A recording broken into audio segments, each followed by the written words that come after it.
Israel इन दिनों एक साथ कई मोर्चों पर जंग कर रहा है। हमास के साथ युद्ध को उसे 1 साल बीतने को आए हैं। इसी बीच वो हिजबुल्लाह से भी लड़ रहा है।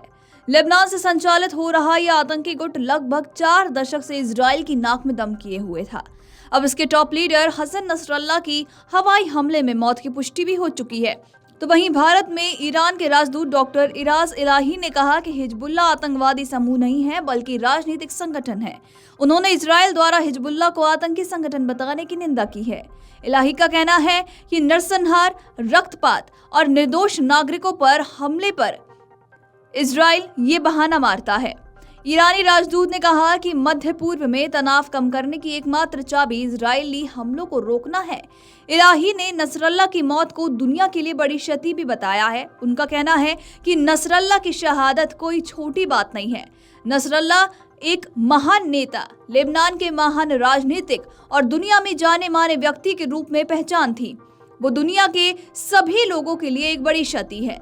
इलाही ने कहा कि मुख्य समाधान इजराइल के आक्रमण और सैन्य हमले को रोकना है। हमें उम्मीद है कि भारत और सभी देश इजराइल पर अपने प्रभाव का इस्तेमाल करके फिलिस्तीन और लेबनान पर उसके आक्रमण को रोकेंगे। आपको बता दें कि शुक्रवार यानी कि 27 सितंबर के दिन इजरायली एयरफोर्स ने लेबनान की राजधानी बेरूत के दहिये इलाके में स्थित हिजबुल्लाह के मुख्यालय पर भीषण बमबारी की थी। इस हमले में हिजबुल्लाह प्रमुख सैयद हसन नसरल्लाह समेत हिजबुल्लाह के 20 कमांडरों की मौत की जानकारी सामने आई। इजरायली सेना ने 80 टन बारूद से नसरल्लाह के ठिकाने को तबाह कर दिया था। इजराइल के प्रधानमंत्री बेंजामिन नेतन्याहू ने नसरल्लाह की मौत के बाद ईरान के supreme leader Ayatollah Ali Khamenei को बड़ी चेतावनी भी जारी की। नेतन्याहू ने कहा कि अगर किसी ने इजराइल को निशाना बनाया तो उसे गंभीर परिणाम भुगतने होंगे। तो वहीं ईरान और मध्य पूर्व में कोई ऐसी जगह नहीं है जहां इजराइल नहीं पहुंच सकता है। गौर करने वाली बात यह है कि इजराइल और हमास के बीच 7 अक्टूबर 2023 को युद्ध शुरू हुआ था, जो अब भी जारी है। ये जंग रुकी नहीं, लेकिन अब इजराइल और हिजबुल्लाह के बीच भीषण जंग छिड़ गई है और दोनों ओर से हमले किए जा रहे हैं। पिछले दिनों लेबनान में हुए इजरायली हमलों में हिजबुल्लाह प्रमुख हसन नसरल्लाह की मौत हो गई थी। हिजबुल्लाह समेत कई सशस्त्र समूह ने इजराइल और हमास युद्ध की शुरुआत से ही हमास के समर्थन में हमले किए थे।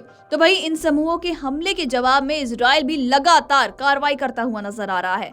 उधर अमेरिका की बात करें तो अमेरिका ने भी मित्र देशों के सेनाओं के साथ मिलकर सीरिया और यमन में सशस्त्र समूहों के अड्डों को निशाना बनाया है। इजराइल और हमास युद्ध में हमास को उस वक्त बड़ा झटका लगा जब 31 जुलाई को इसके राजनीतिक शाखा के प्रमुख इस्माइल हानिया की हत्या कर दी गई। 31 जुलाई को हमास प्रमुख इस्माइल हानिया ईरान की राजधानी तेहरान में मारा गया था। हानिया ईरान के नवनिर्वाचित राष्ट्रपति मसूद के शपथ ग्रहण समारोह में शामिल होने के लिए तेहरान पहुंचा था। आपको ये भी बता दें कि शपथ समारोह में 50 से अधिक देशों के नेता शामिल थे और इन नेताओं में भारत के केंद्रीय सड़क परिवहन मंत्री नितिन गडकरी भी शामिल हुए थे। वीडियो डेस्क अमरउजाला.com। अगर आप ये वीडियो YouTube पर देख रहे हैं तो हमारे चैनल को सब्सक्राइब कर बेल आइकन दबाएं और Facebook पर देख रहे हैं तो हमारे पेज को लाइक करें। 8 मिलियन प्लस सब्सक्राइबर, आपके इस भरोसे के लिए बहुत धन्यवाद।